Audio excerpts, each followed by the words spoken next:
안녕하세요. 책한민국입니다. 오늘 소개할 책은 내가 만든 상처가 더 아프다. 지은이는 김병수, 정신건강의학과 전문의, 김병수 정신건강의학과 의원 원장이다. 서울 아산병원 정신건강의학과에서 임상교수로 근무했고 같은 병원 건강증진센터의 스트레스 클리닉에서 진료했다. 자기가 자기를 무례하게 대하고 있는데도 이걸 깨닫지 못하고 사는 사람이 많습니다. 이런 마음가짐이 더 깊은 상처를 만듭니다. 타인이 주는 상처보다 치명적입니다. 나에 대한 부정적인 생각은 부정적인 감정이라는 화살이 되어 되돌아옵니다.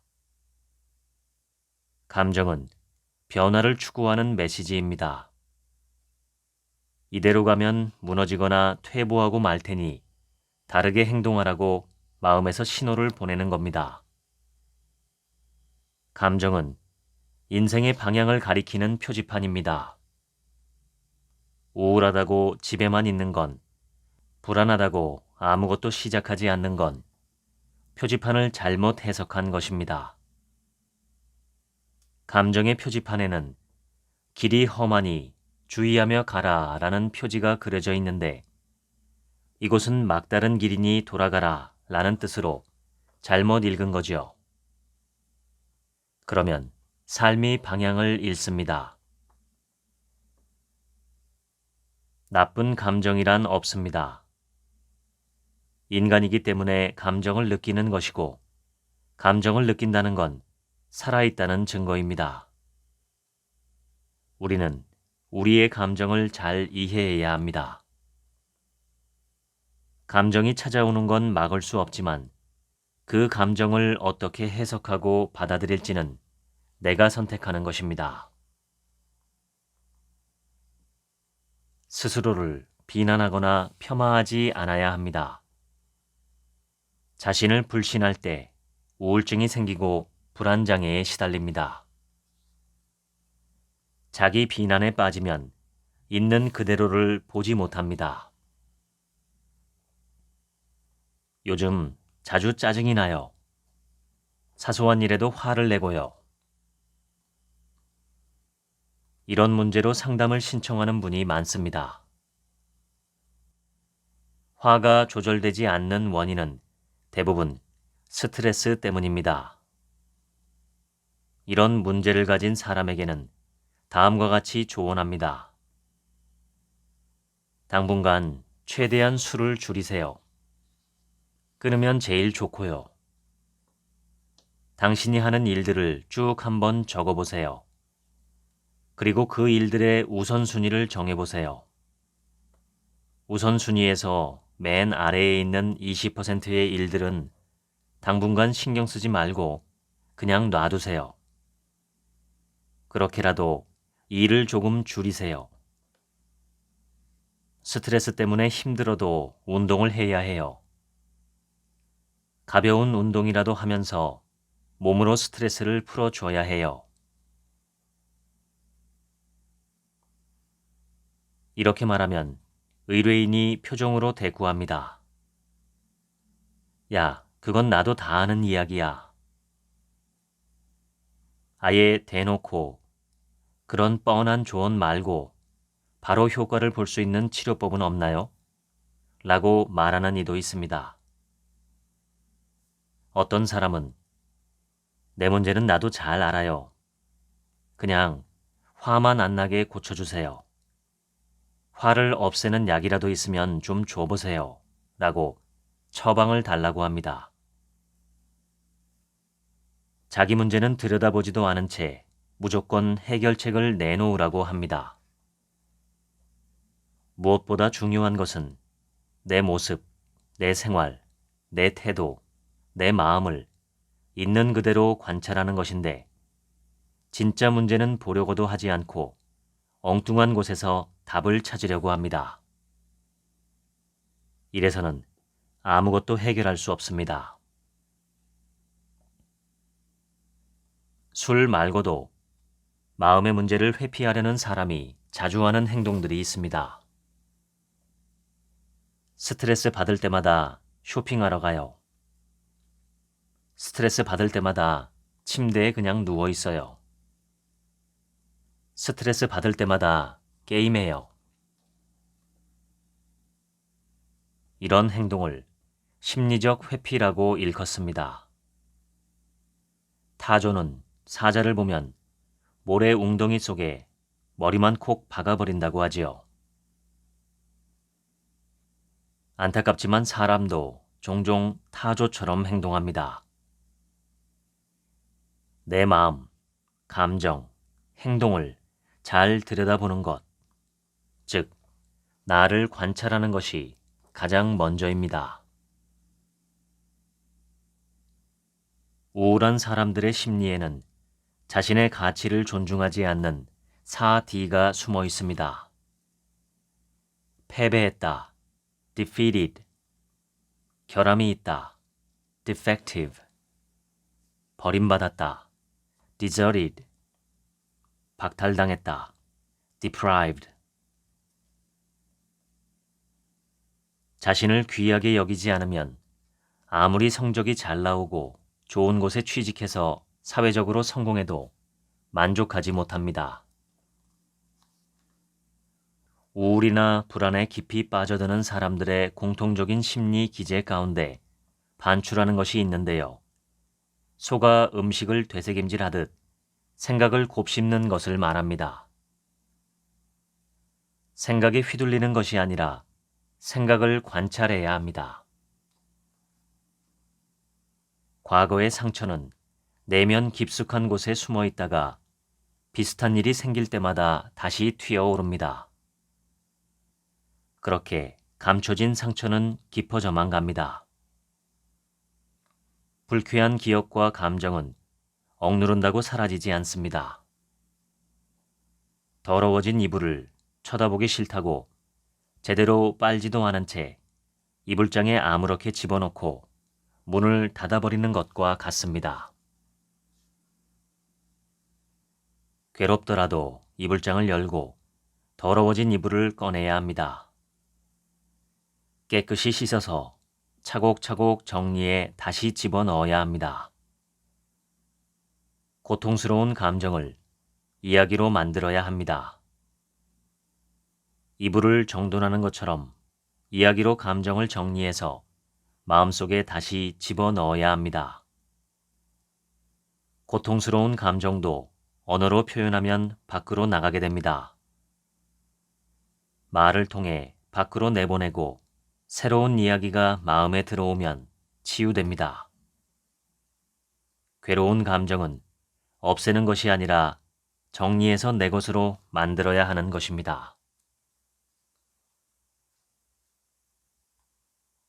정신이 건강하다는 것은 곧 마음이 편안하다는 의미는 아닙니다. 정신 건강은 본래 평온과 거리가 멉니다. 프로이트는 이렇게 말했습니다. 우리는 모두 약간씩 신경증적인 요소를 품고 있다고 말이지요. 신경증은 인간 존재의 한 부분입니다. 정신분석학에서는 정신건강이라는 개념 자체가 없습니다. 누구나 어느 정도의 불안과 우울을 갖고 있기 때문입니다. 이런 감정을 느낀다는 것은 살아있다는 증거입니다. 정상이냐 그렇지 않으냐에 집착하지 않아야 합니다. 정신의학에는 회색지대가 많습니다.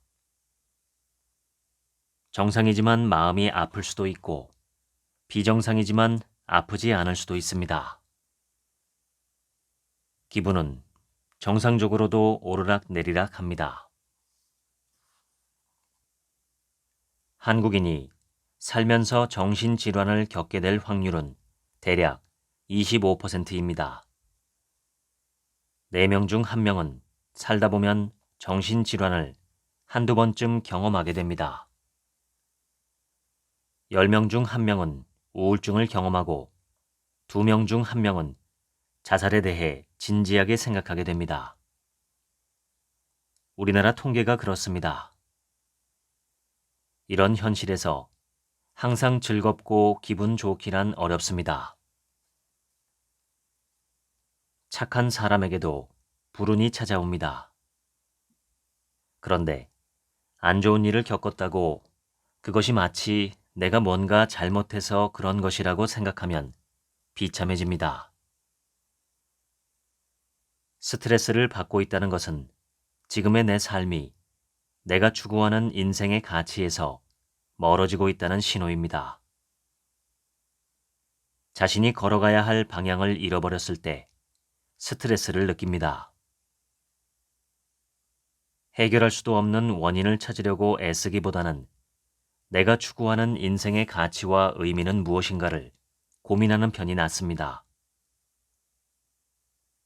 자신이 삶에서 추구하는 가치가 무엇인지 분명히 알면 고민이나 갈등도 줄어듭니다. 감정이란 특정한 외부 자극에 의해 유발되는 내부 반응을 일컫습니다. 감정을 유발하는 외부 자극은 사물일 수도 사람일 수도 있습니다. 날씨일 수도 있고 음식일 수도 있고 글일 수도 있어요. 내부 반응은 감정적인 것만을 의미하지는 않습니다. 신체 반응, 생리 반응, 인지 반응 등 다양하게 나타납니다. 느낌은 무엇일까요? 이것은 감정을 의식적으로 자각하는 것을 뜻합니다. 감정 반응을 대뇌 피질이 지각하고 인식하는 겁니다. 말 그대로 느끼는 것이지요. 나라는 사람이 느끼는 것, 그 자체를 말합니다. 외부의 위험에 대한 공포라는 감정 반응은 동물이나 인간이 모두 갖고 있지만 그것을 어떻게 인식하고 해석하느냐 하는 것은 인간만이 갖는 특징입니다. 감정은 즉각적인데 반해 기분은 지속되는 특징을 갖습니다. 기분은 감정처럼 특정한 무엇이 아니라 다양한 요소의 영향을 받습니다. 날씨, 햇빛, 호르몬, 온도, 뇌의 상태, 신체 건강 등 기분에는 이런 다양한 것이 함께 영향을 미칩니다. 동물도 감정을 갖지만 감정을 읽고 해석하는 것은 인간만이 갖는 특징입니다. 가장 원초적인 감정인 공포와 불안을 생각해 보세요. 동물이 이런 감정에 더 예민합니다. 인간과 동물의 차이는 감정이 얼마나 분화되어 있느냐, 그리고 그것을 어떻게 느끼고 반응하느냐 하는 데 있습니다. 무엇보다 자기가 느끼는 감정을 언어로 표현할 수 있느냐, 감정을 상징화할 수 있느냐 하는 것이 인간과 동물의 큰 차이입니다. 인간은 감정을 느끼고 그것을 해석하고 그것에 어떻게 반응할지 의식적으로 결정할 수 있습니다. 잘못된 감정은 없습니다. 인간의 모든 감정에는 생존에 필요한 정보가 담겨 있습니다. 감정을 무시하는 건 신호등이 고장난 사거리와 같습니다. 세밀하게 관찰한 감정을 언어로 적확하게 표현할 수 있어야 합니다.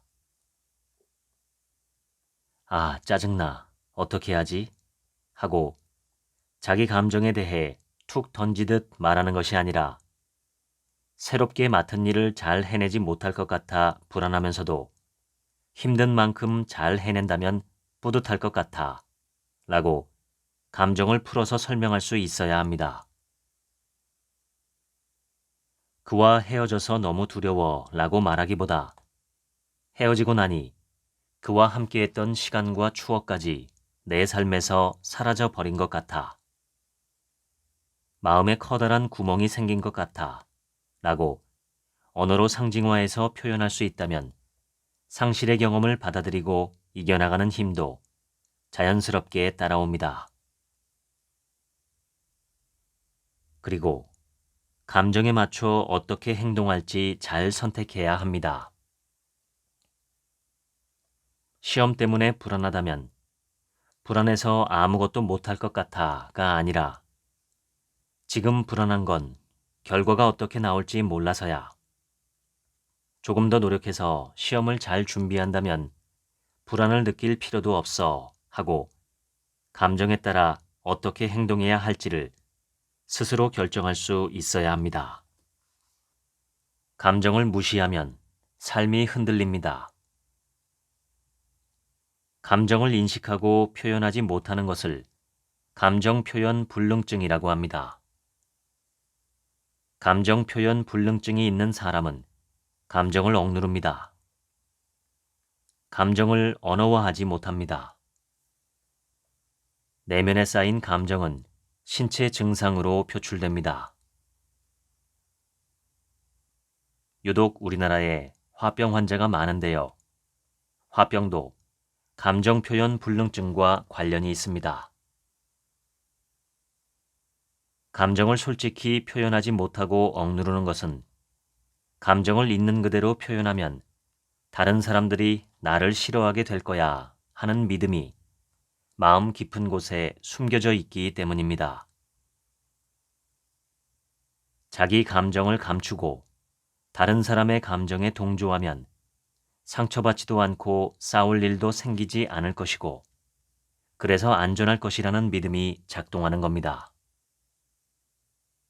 그런데 감정을 표현하지 않고 사는 것은 무색무취의 맹물처럼 지내는 것이나 다름없습니다.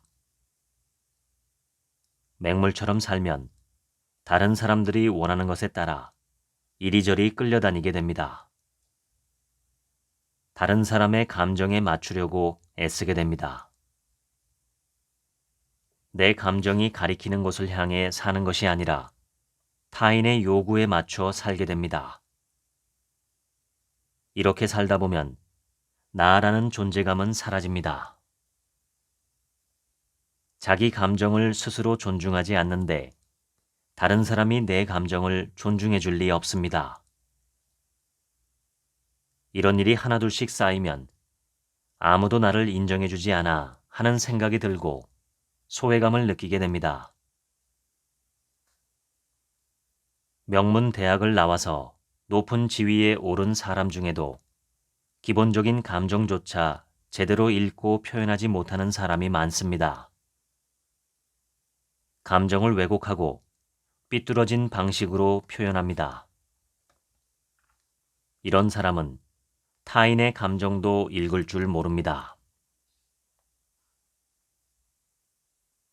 감정은 억제하려고 할수록 증폭되는 속성이 있습니다. 불안해하지 마 하고 되뇌면 뇌는 불안에만 집중하고 하지 마라는 말은 무시해버립니다. 감정이라는 공을 꾹 눌러 잠시 동안 물속에 밀어 넣을 수는 있습니다. 하지만 손에 힘이 빠지면 공은 물 밖으로 튀어나와 버리고 맙니다. 공기가 가득 찬 공을 물속 깊이 넣을수록 더 높이 물 밖으로 튀어오르듯 감정도 강하게 억누를수록 솟아오르는 힘도 강해집니다.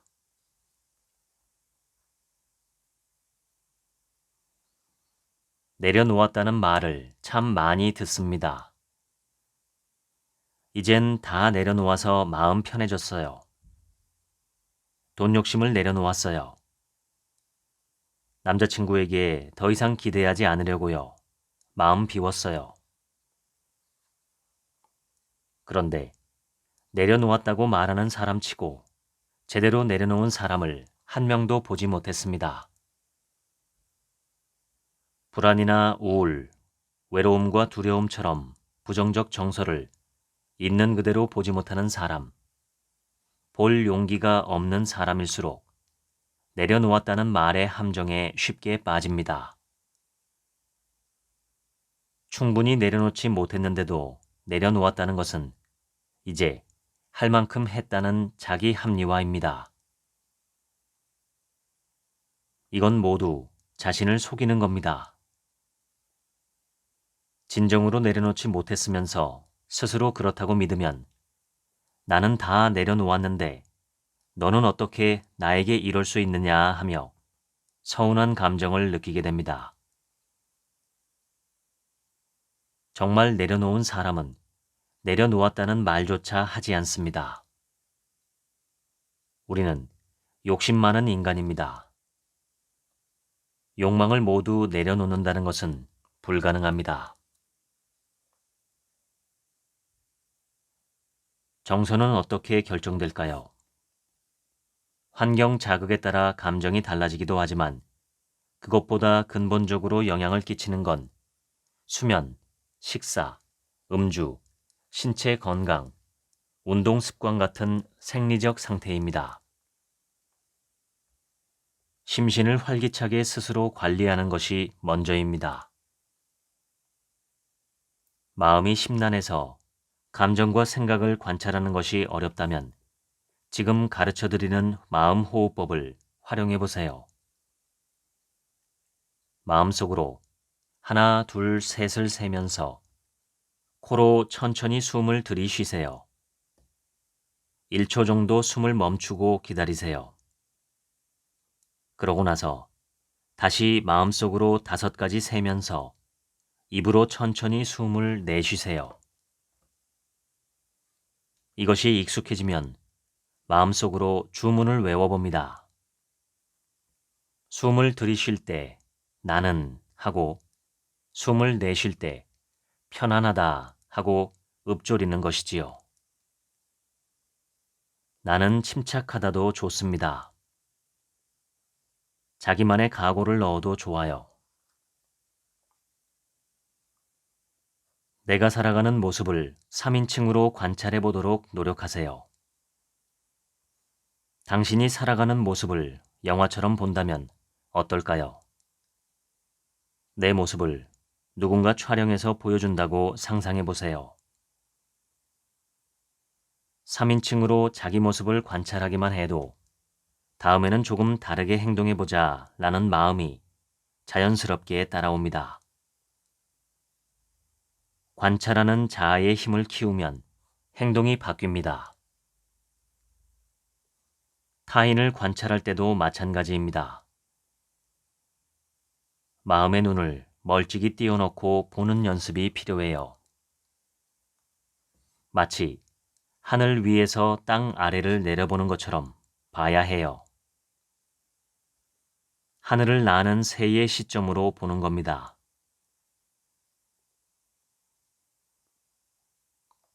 외부의 사건이나 사람 때문에 스트레스를 받는 것인가 하면 사실은 그렇지도 않습니다. 진짜 스트레스는 외부 자극에 대해 내가 화를 내기 때문에 그것이 스트레스가 되는 겁니다. 세상 일에 어떻게 반응하느냐에 따라 스트레스가 되기도 하고 되지 않기도 하는 것입니다. 진짜 스트레스는 자기 마음에서 만들어지는 거죠. 감정을 언어화하면 객관적으로 바라보는 데 도움이 됩니다. 쉬운 방법 하나를 알려드리겠습니다. 지금 느끼는 감정에 군화를 붙이는 것이지요. 에이, 기분 나빠가 아니라 내가 지금 기분이 나쁘구나 하고 화나는 감정에 군화를 붙여 표현하는 것이지요. 감정을 언어화하는 것입니다. 아, 불안하고 초조해가 아니라 내가 지금 불안하구나 하고 말이지요. 우울해서 너무 괴로워가 아니라 내가 지금 우울하구나 하고 감정을 언어화하면 있는 그대로 감정을 바라볼 수 있습니다.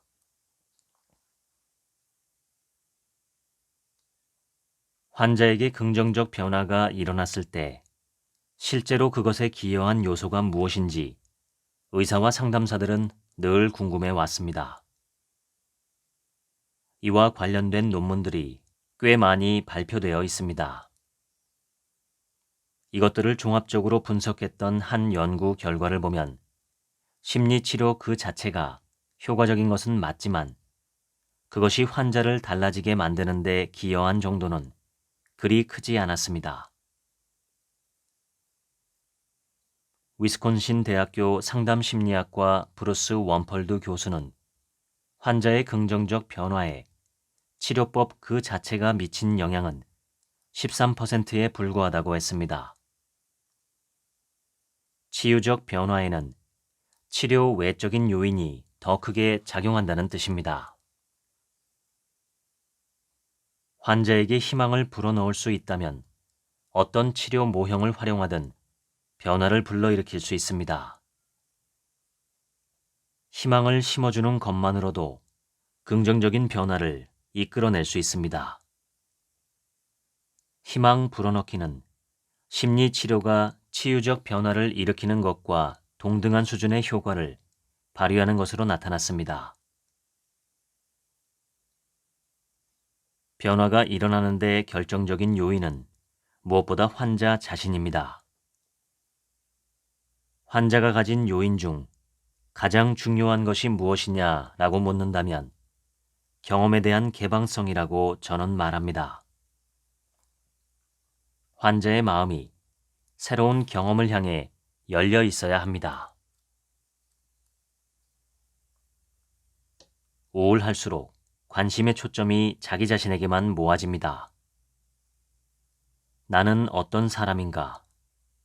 나의 과거, 내가 했던 일들, 나의 콤플렉스, 사람들은 나를 어떻게 볼까? 내 문제가 무엇일까? 하는 생각들로 머리가 가득 차버립니다. 이런 생각은 하면 할수록 기분이 나빠집니다. 나에 대해 너무 깊이 파고들면 우울해집니다. 평소보다 자신에 대한 생각이 많아졌다면 그건 지금 스트레스를 받고 있다는 신호입니다. 잘못, 후회, 반성만 하게 되고 그런 생각을 하며 시간을 흘려보내고 있다면 그건 우울하고 지쳐 있다는 증거입니다. 행복한 사람은 자신보다 다른 사람을 더 많이 생각하고 자신에서 벗어나 세상으로 관심이 옮겨가는 것입니다. 우울한 사람은 세상에 대한 관심을 거두고 자기 생각 속으로 숨어버립니다.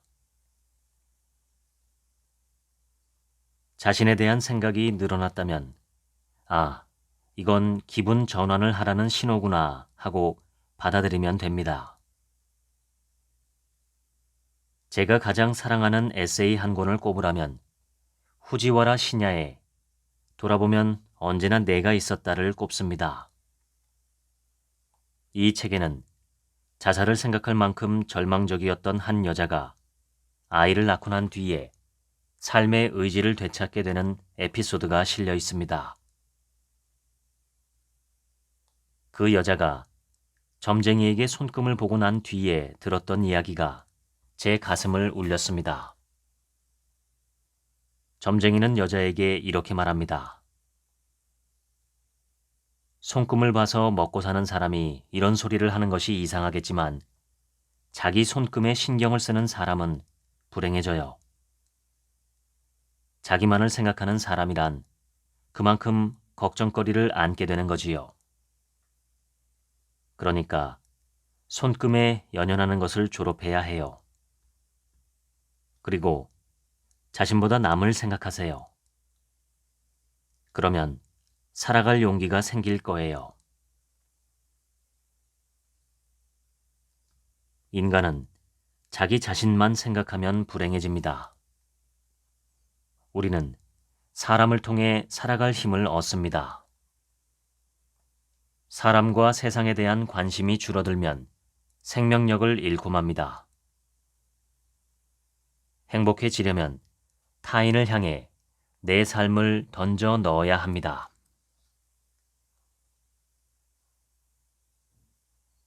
왜라는 질문보다 무엇을 어떻게 할 것인가에 초점을 맞추어야 합니다.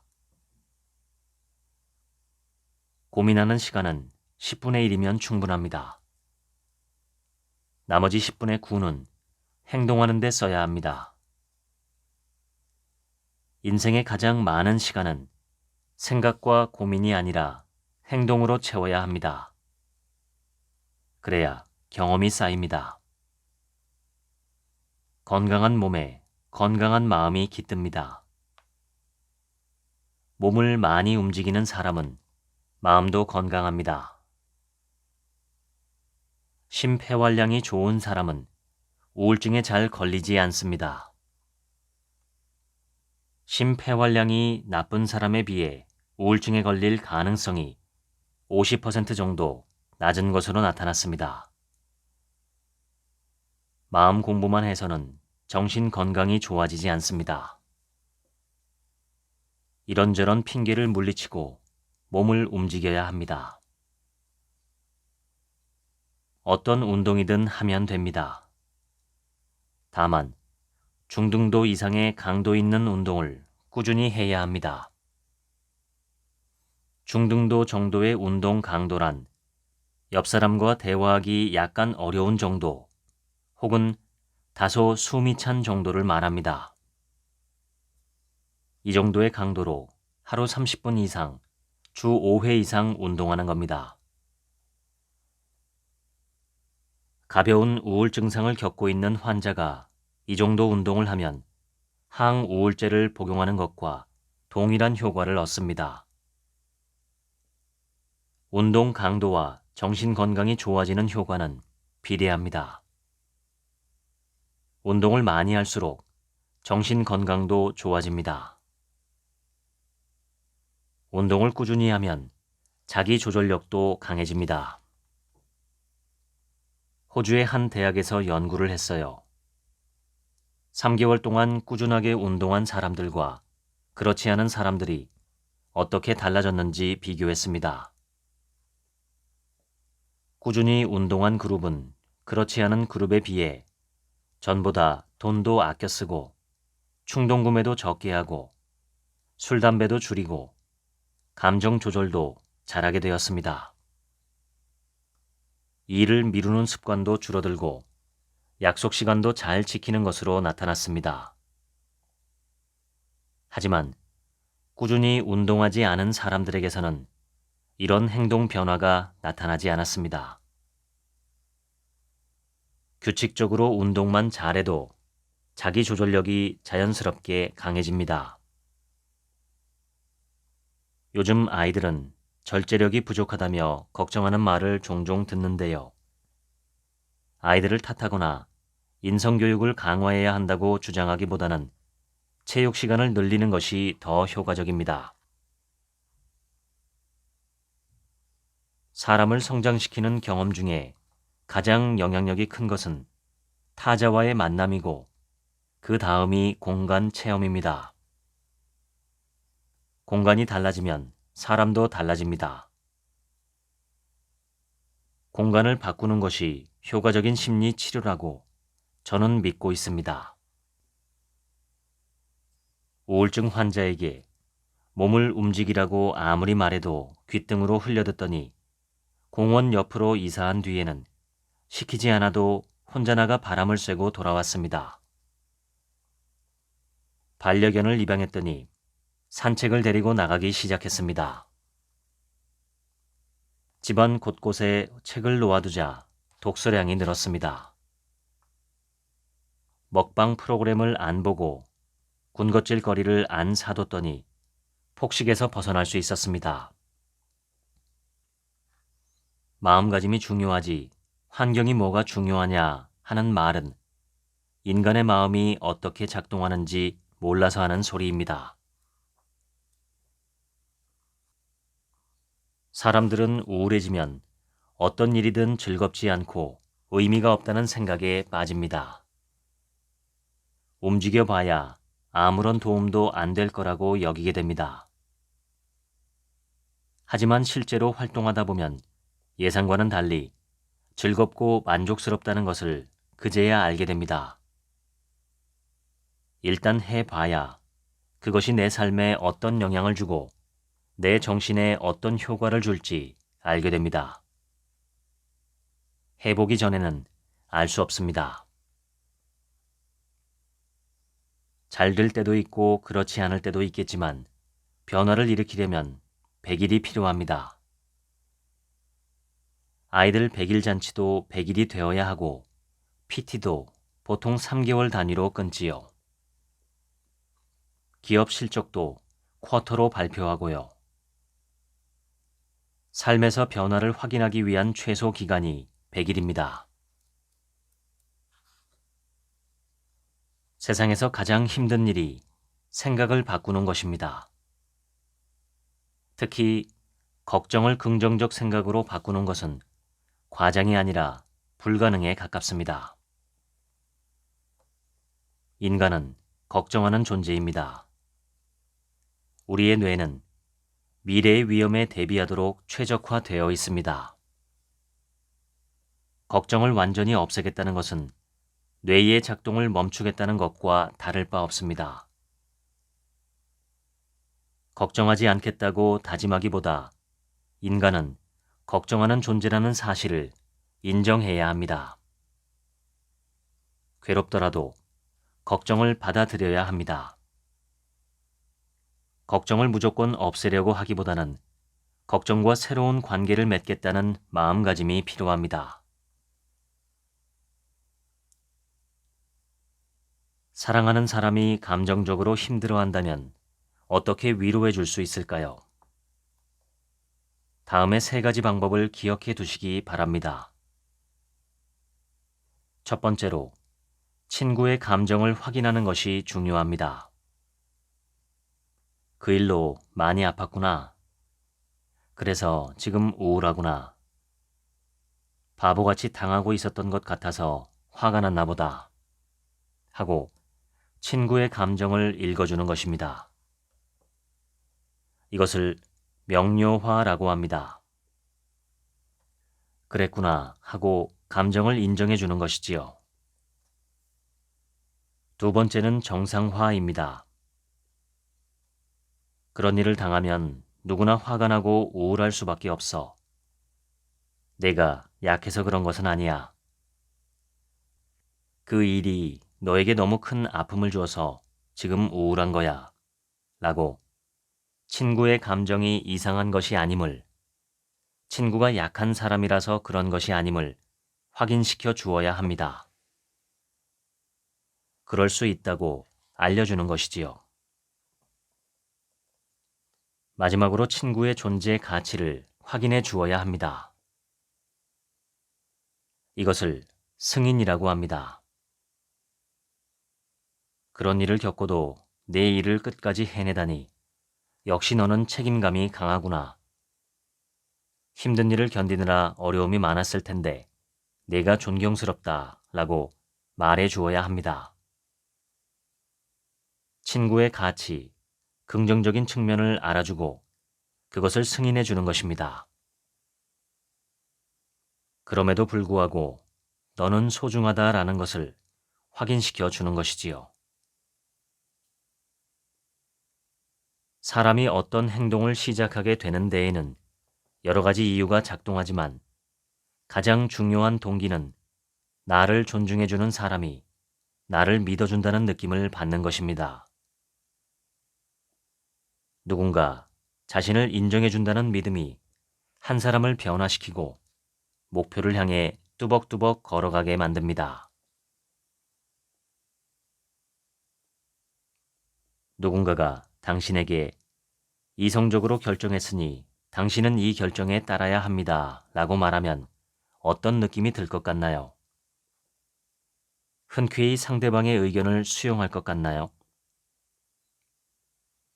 이성에 따른 합리적 판단과 결정을 강요하는 사람과는 깊은 관계를 맺기 어렵습니다. 이런 사람의 말은 조심해서 듣고 심리적으로 경계하게 됩니다. 이성과 합리를 앞세우는 이의 주장을 오히려 신뢰하기 어렵다고 느낄 때가 있습니다. 상대를 이성으로 제압하려고 들기 때문입니다. 이런 의도를 갖고 있는 사람과는 진실한 관계를 맺기 어렵습니다. 이성과 합리를 앞세우는 사람은 심리적으로 경직되어 있을 가능성이 높습니다. 이런 사람들은 자기 결정이 이성을 통해 판단한 것이므로 자신과 다른 결정은 비이성적이며 비합리적일 것이라고 단정합니다.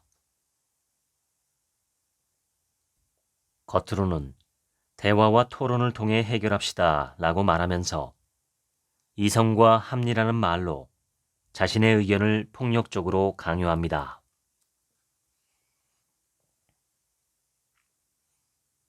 살아가는 의욕을 잃어버리게 되는 이유는 무궁무진하지만 근원적인 이유는 삶이 내가 지향하는 가치에서 멀어지기 때문입니다. 스트레스 받는 이유는 수만 가지지만 근원은 한 가지입니다. 바로 내 삶이 어디로 흘러가는지 알지 못한 채 살기 때문입니다. 내가 추구하는 삶의 가치를 쫓아가고 있으면 스트레스를 덜 받습니다. 사람들은 선택을 해야 할 때 두 가지 기준을 고려합니다. 첫 번째 기준은 그 선택의 결과로 고통이 따를 것인가 혹은 기분이 좋아질 것인가 하는 것입니다. 고통은 적고 기분이 좋아지는 선택을 하려고 하는 것이지요. 두 번째 기준은 선택이 내 삶의 가치에 맞느냐 아니냐 하는 것입니다. 내 삶에 의미를 가져다 주느냐 아니냐 하는 것을 기준으로 삼는 것이지요. 단기적으로는 첫 번째 기준이 좋은 선택일 수 있지만 장기적으로는 두 번째 기준이 나은 선택입니다. 자신이 진정으로 원하는 게 무엇인지 고민하지 않고 살면 사람들은 대체로 다음에 두 가지 행동 방식을 보입니다. 첫 번째는 순응입니다. 다른 사람이 하는 것을 그대로 따라하는 겁니다. 두 번째는 복종입니다. 회사, 조직, 사회 등 자신을 둘러싼 환경이 요구하는 것에 무조건 맞춥니다. 그리고 그것에서 벗어나면 불안해합니다. 순응하고 복종해서 살다 보면 어느 순간 허무해집니다. 삶이 무의미해집니다. 의미를 잃어버린 것이지요. 의미 상실증에 걸린 겁니다. 사는 맛이 없고 재미가 없어요. 의욕도 없고요. 왜 사는지 모르겠어요. 라고 호소합니다. 의미를 찾으려는 의지가 좌절된 상태입니다. 인생의 가치가 흔들리는 것입니다. 성공했지만 우울증에 걸린 사람 정말 많습니다. 겉으로는 화려한 삶을 살다가 자살로 생을 마감하는 사람도 많습니다. 사회적 성공만으로는 충만감을 느낄 수 없습니다. 잘 살고 있다는 확신을 가질 수 없습니다. 삶의 의미를 향한 원초적 욕망이 좌절되면 인간은 쾌락을 추구하게 됩니다. 능력에 맞지 않는 권력을 쫓아 그것을 얻으려 합니다. 돈이라도 많아지면 마음이 채워질 것 같은 착각에 빠집니다. 이것은 모두 실존의 공허에서 벗어나려고 발버둥 치는 회피에 불과합니다.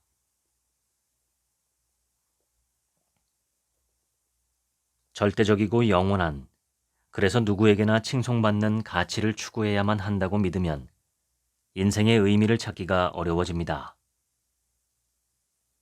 죽음 뒤에도 지속되는 거대한 성취를 일궈내야 의미 있다고 여기면 모든 이의 삶이 무의미해집니다. 소소한 일상을 음미하지 못하면 삶은 공허해집니다. 사소해 보이더라도 그것에 애착이 담긴 가치를 심어 넣으면 의미를 느낄 수 있습니다. 저는 매일 5km를 뜁니다. 어제보다 조금 더 빨리 뛰게 되었을 때 기쁨을 느낍니다. 1시간을 쉬지 않고 달릴 수 있게 되었을 때의 성취감을 잊을 수 없습니다. 이런 뿌듯함을 느낄 때마다 잘 살고 있구나 라고 저는 생각합니다.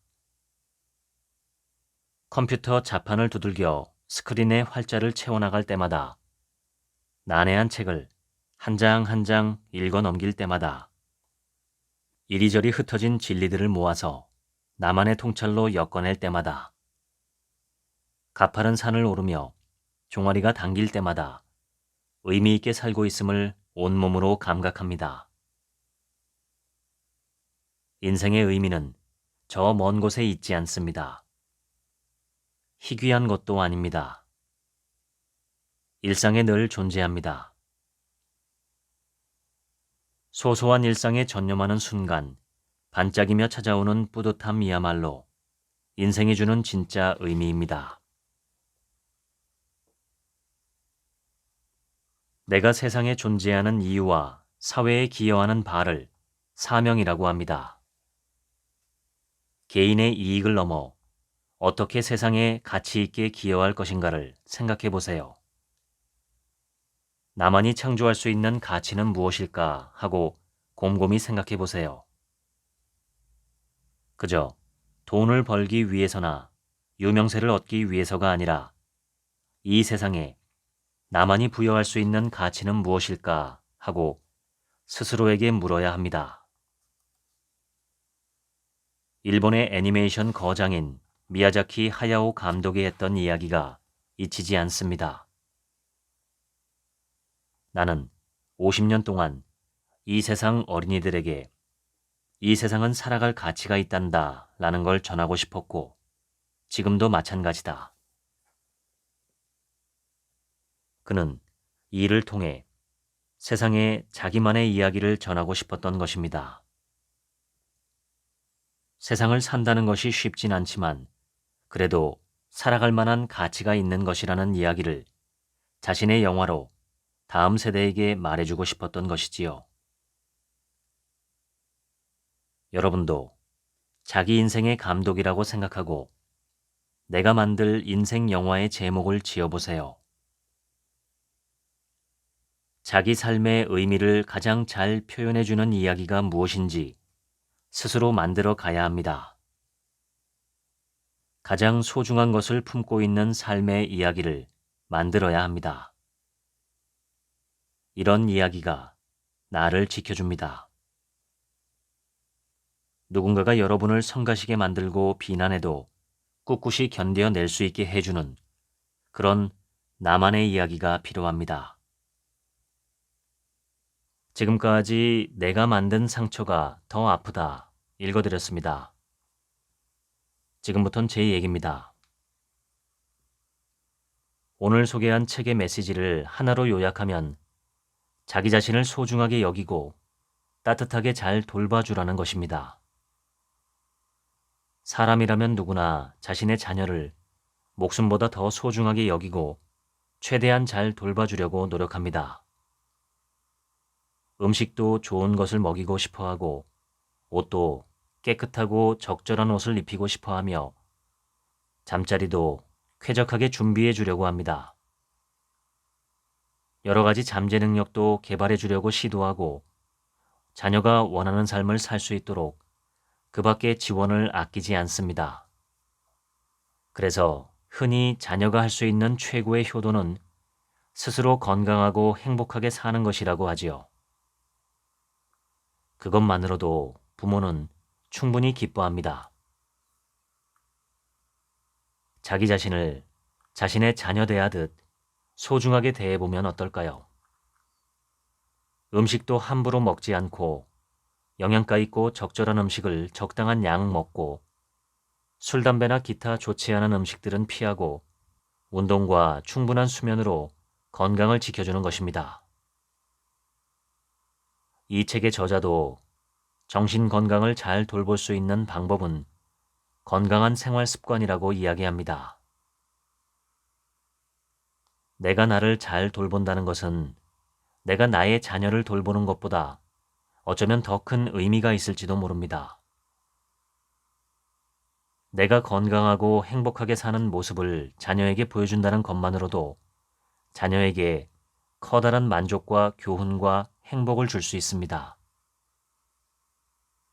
내가 나를 위하지 않으면 세상 어느 누가 나를 위해 줄까요? 내가 나를 고귀하게 여기고 소중하게 대하지 않으면 누가 나를 고귀하고 소중하게 대해줄까요? 우리가 살아있다는 것은 살아야 한다는 자연의 명령입니다. 나라는 생명은 그냥 하늘에서 뚝 떨어진 것이 아닙니다. 수천 수만 세대에 이르는 조상들의 고리가 필요했고 또한 이러한 생명을 만들어내기 위해 이 지구와 수많은 생명체들은 바탕이 되어 주었습니다. 내 목숨과 내 삶은 내 것이지만 내 것만의 것은 아닙니다. 너무나 많은 도움과 희생을 통해 내가 이 땅에 존재하고 있기 때문입니다. 내가 나를 함부로 대할 권리는 없습니다. 내가 나를 소중히 여기지 않고 함부로 대하거나 해친다는 것은 나라는 생명 하나를 만들기 위해 그동안 희생했던 수많은 생명들과 자연의 도움을 저버리는 것입니다. 모든 인간 하나하나는 잘 살아야 하는 의무를 안고 태어납니다. 그 의무를 달성하기 위해 노력하는 동안 자기 자신에게도 커다란 보람과 유익을 선사하지요. 나를 위해서 잘 사는 동시에 온 세상을 위해서 내가 잘 살아야 하는 것입니다. 특히 우리의 몸과 마음을 잘 돌보는 것은 중요합니다. 이 방송을 들으시는 당신께서 자기 자신으로부터 지상 최대의 극진한 존중과 대접을 받으며 살아가는 그런 삶을 사시면 좋겠습니다. 자신을 진정으로 진실하게 사랑하고 존중하는 사람은 다른 사람을 해치지 못합니다. 남을 해치고 세상을 해치는 것은 자기 자신을 존중하지 않고 사랑하지 않는 사람들입니다. 인간관계의 황금률은 내가 나 자신을 사랑하는 것 같이 남도 사랑하는 것입니다. 항상 내가 나를 사랑하는 것이 먼저입니다. 내가 줄 수 있는 최고의 사랑을 먼저 자기 자신에게 주시면 좋겠습니다. 다른 사람에게 주는 사랑은 그 이후에 줘도 늦지 않고 사랑이 부족하지도 않습니다. 나를 사랑하고 타인을 사랑하고 우주 만물을 사랑하는 것. 그것이 우리 모두의 삶의 목적이 아닐까. 우리가 이 세상에 태어난 이유가 아닐까 생각합니다. 지금까지 책 한 민국의 하루치 생각이었습니다. 감사합니다.